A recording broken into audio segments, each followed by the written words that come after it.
kapaligiran, minsan kami ay namasyan.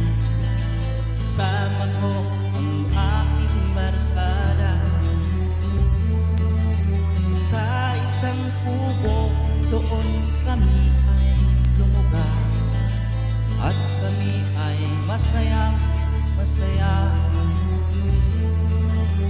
Pagkagising mo sa umaga'y maririnig mga ibon umaawi.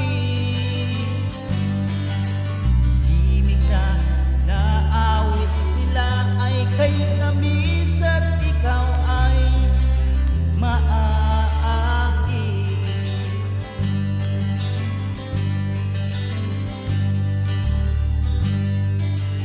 Tuwing umaga ay naglalakad-lakad kami, namasdan ganda ng paligid. At sabit nitong dilim, tahimik ang paligid. Ngabit tuwing sa'yo nakatitig.